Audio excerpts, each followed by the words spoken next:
New sponsor by Lords furniture জগতের এক উজ্জ্বল নাম। নিজেদের ঘরকে সুন্দর আসবাব দিয়ে সাজাতে আজই আসুন আমাদের প্রতিষ্ঠানে।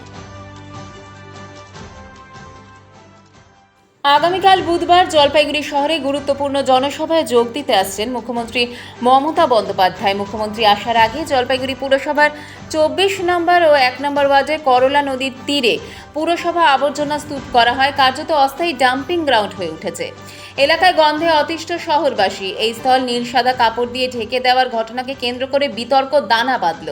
রাজ্যের বিরোধী দলনেতা শুভেন্দু অধিকারী সোশ্যাল মিডিয়ায় কটাক্ষ করে ভিডিও পোস্ট করেছেন। যদিও জলপাইগুড়ি পুরসভার ভাইস চেয়ারম্যানের দাবি, এই দৃশ্য দূষণ রোধ করতে নীল সাদা কাপড় দিয়ে ঘেরা রয়েছে। কাছেই বিশ্ব বাংলা ক্রীড়াঙ্গন, যেখানে ক্রিকেট কোচিং ক্যাম্পে খেলতে আসে খেলোয়াড়, আবাসিক খেলোয়াড়, তাদের অভিভাবক, বিদ্যালয়ের ছাত্রছাত্রী, এই পথে নিত্য যাতায়াতকারী পথযাত্রীদের প্রত্যেকেরই আবর্জনা স্তূপের গন্ধে প্রাণ ওষ্ঠাগত হওয়ার জোগাড়। শুভেন্দু অধিকারী লিখেছেন, এতদিন পুরসভার এ বিষয়ে কোনো হেলদোল না থাকলেও হঠাৎ করে দেখা গেল এই আবর্জনার ময়লা কিছুটা পরিষ্কার করে নীল সাদা কাপড়ে ঢেকে দেওয়া হয়েছে। কারণ মমতা বন্দ্যোপাধ্যায় জলপাইগুড়িতে আসছেন। মমতা বন্দ্যোপাধ্যায়ের আমলে উত্তরবঙ্গ বারবার বঞ্চিত। স্বাস্থ্য থেকে নাগরিক পরিষেবা সবকিছুরই বেহাল দশা। প্রতিদিন এখানটাতে অসহ্য দুর্গন্ধ। সকাল থেকে বেশ বেলা পর্যন্ত নোংরাটা এখানে স্ট্যাক থাকে, কোনো রকম তোলার ব্যবস্থা নেই। আর বিভিন্ন গবাদি পশু, কুকুর বা গরু, এগুলোকে প্লাস্টিকগুলোকে খাচ্ছে, নোংরাগুলোকে কুকুর টেনে টেনে রাস্তার উপর নিয়ে আসছে এবং শ্বাস বন্ধ করার মতন পরিস্থিতি। বিকেল পর্যন্ত এই নোংরা তোলার কাজ চলে। আর সামনেই আমাদের যেহেতু স্কুল, ছোট ছোট বাচ্চারা আসে, এই দুর্গন্ধময় পরিস্থিতির মধ্যে দিয়ে যেতে যেতে আমরা রীতিমতন অসুস্থতা অনুভব করছি।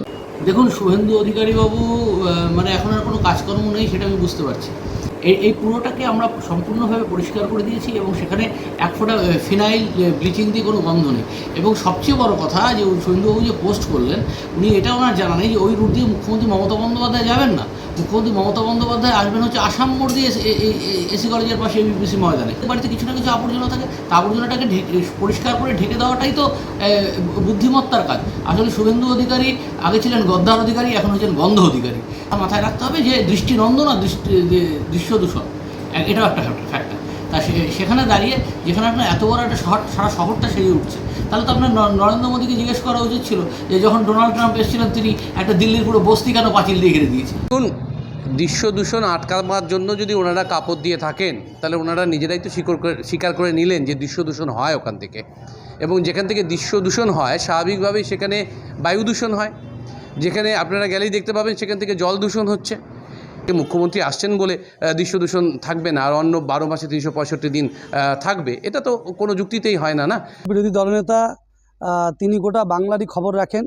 সম্ভবত জলপাইগুড়ির যে করুণ পরিস্থিতি সেই সম্পর্কে তিনি তার টুইটে ব্যক্ত করেছেন, জলপাইগুড়ির অবস্থা তুলে ধরেছেন। তবে জলপাইগুড়ির অবস্থা আরও খারাপ। তিনি সম্পূর্ণটা অল্প পরিসরে বলতে পারেননি, কিন্তু জলপাইগুড়ি যে কোনো এলাকায় আপনি যাবেন, এরকম ছোট ছোট ডাম্পিং গ্রাউন্ড তৈরি করা রয়েছে, যেখানে মানুষ গন্ধে অতিষ্ঠ, মানুষ গন্ধে মারা যাচ্ছে। তখন এই পৌরসভা কোনো ব্যবস্থা নিতে দেখা যায় না। এবং যে দুর্গন্ধযুক্ত এলাকাগুলো, সেখানে দেখবেন একটু পরিষ্কার করে দিয়ে নীল সাদা কাপড় লাগিয়ে নিজেদের পাস মার্ক নেওয়ার চেষ্টা করছে। কিন্তু যে নকল করে পাস করেছে সে আর পাস মার্ক নেওয়ার কী চেষ্টা করবে? তারা নিজেদের আখের গুছানোর চেষ্টা করছে, যাতে মুখ্যমন্ত্রী খুশি হয়ে তাদেরকে আরও কিছু টাকা দেন, আরও কিছু চুরি করতে পারে। তারা জনগণের ভোটে আসেনি, তারা ছাপ্পা মেরে এসেছেন, তাই এই 2 নম্বরই কাজগুলো তারা করতে পারেন।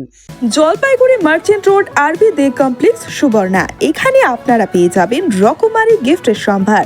বার্থডে পার্টি হোক কিংবা অ্যানিভার্সারি, আপনার প্রিয়জনের জন্য সমস্ত রকমের গিফট পেয়ে যাবেন সুবর্ণাতে। 36 বছরের পুরনো প্রতিষ্ঠান জলপাইগুড়ি মার্চেন্ট রোড আরবি দে কমপ্লেক্স সুবর্ণা। আজই চলে আসুন সকলের প্রিয় প্রতিষ্ঠান জলপাইগুড়ি সুবর্ণা।